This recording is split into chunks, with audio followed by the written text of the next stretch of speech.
Okay, the video you're about to watch, you're going to hear me refer to this gentleman as Ike.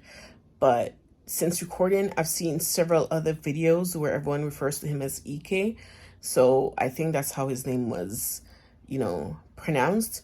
And he was just someone who was loved and well respected in the community. And, his case needs to be solved. But anyways, get into the video.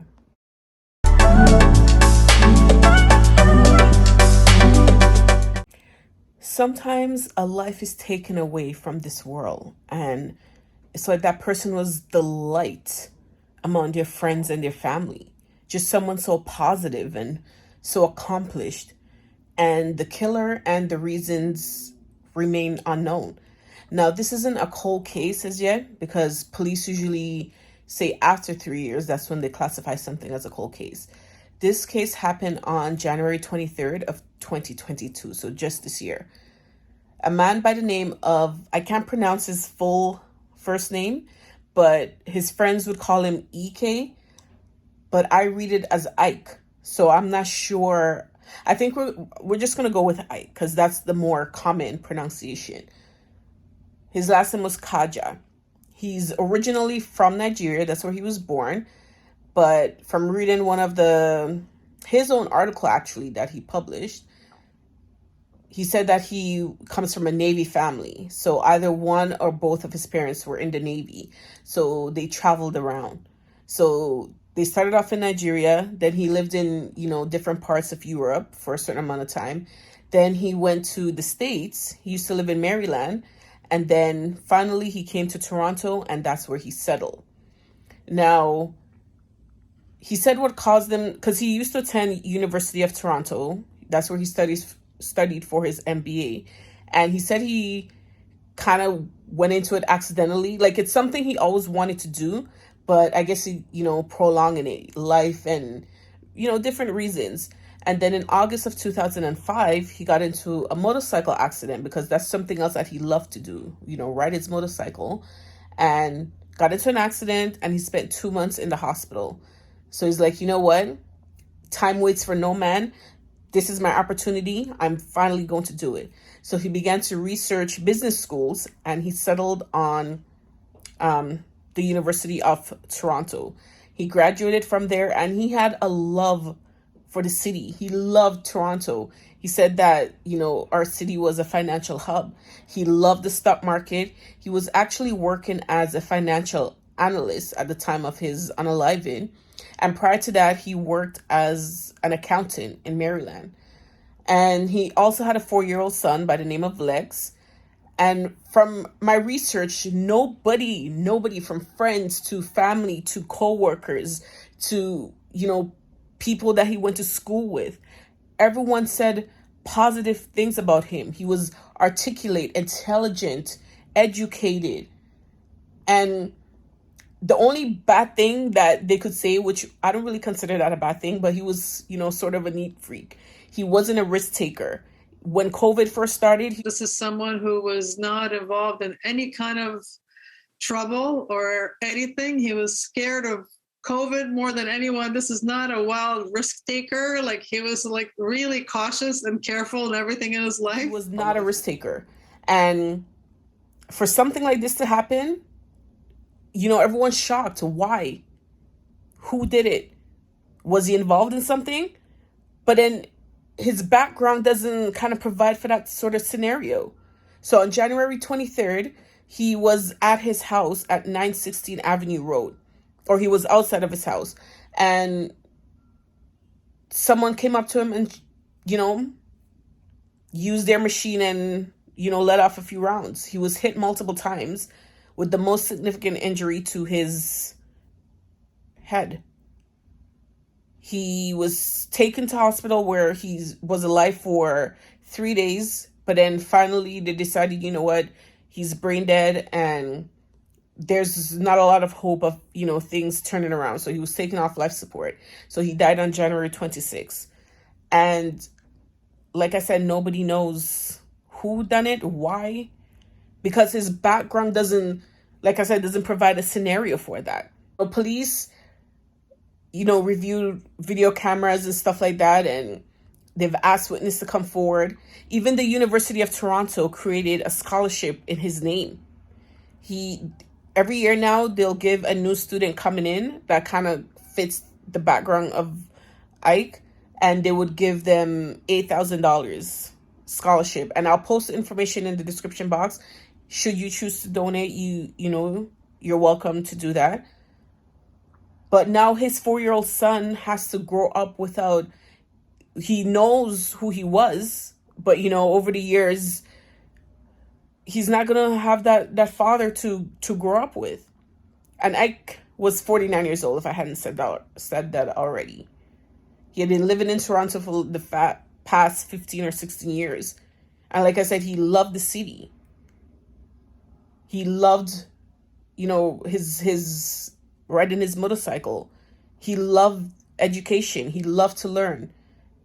He was very seasoned. Like, he traveled, lived in different places. And then to finally, he chooses Toronto as his city. He thought Toronto was beautiful, and the different financial opportunities. Like I said, he was a financial analyst. Like, he loved numbers, loved money, dealing with money. So I don't know, but the case, they're still looking for witnesses, for a motive to who did it. I'm going to attach a video here of one of his friends talking about him, and also a collage or a memory card that not his co-workers, his classmates created for him. But he just seemed like he was a cool dude. He was a good dude, and his son is going to miss out on that.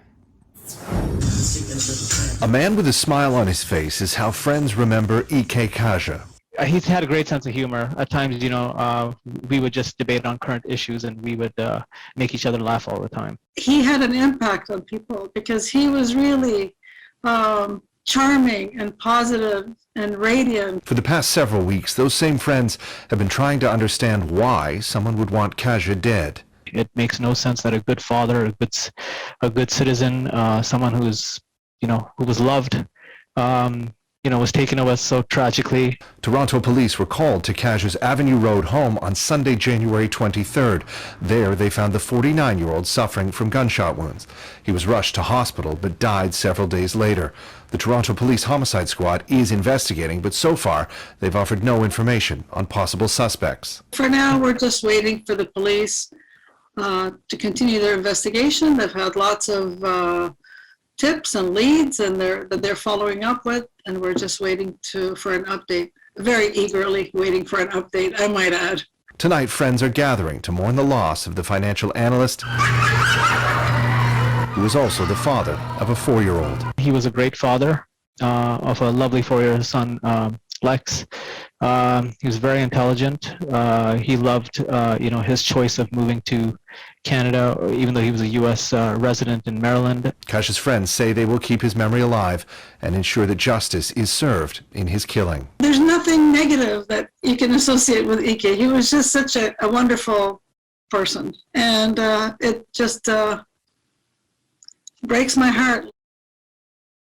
And friends are sharing their remembrances of Kaja right now. Toronto police have not released any information in terms of suspects in this case.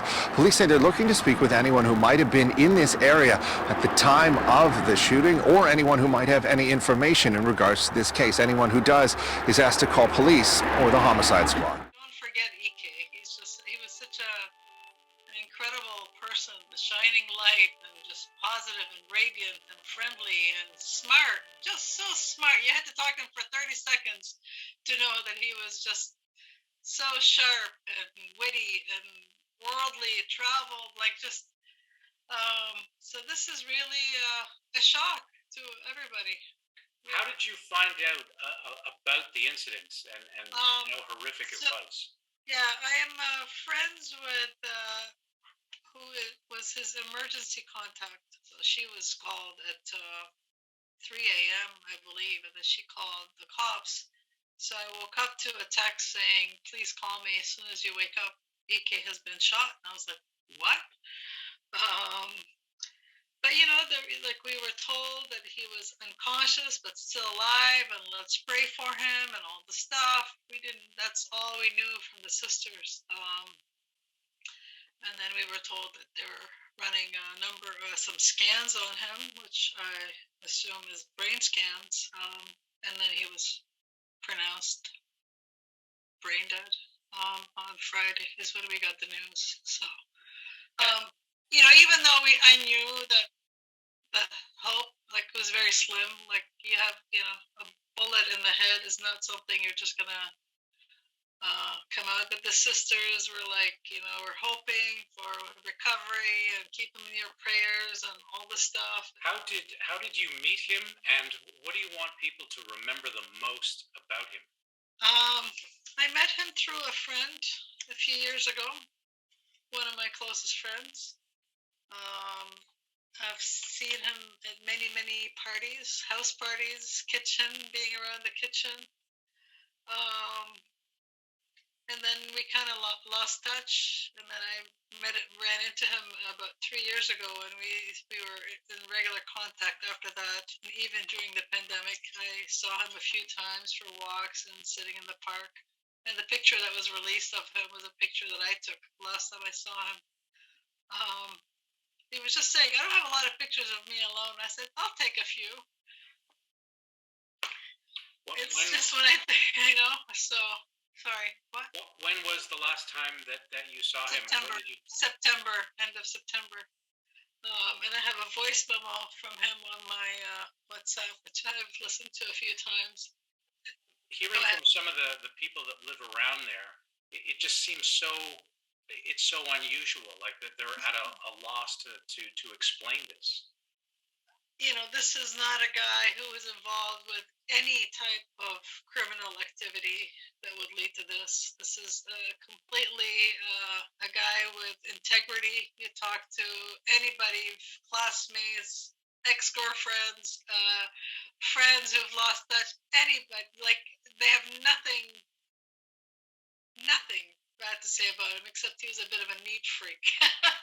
That's about the most negative thing people could say about him. What caused this? Obviously, there's a police investigation, and there are a few theories swirling out there.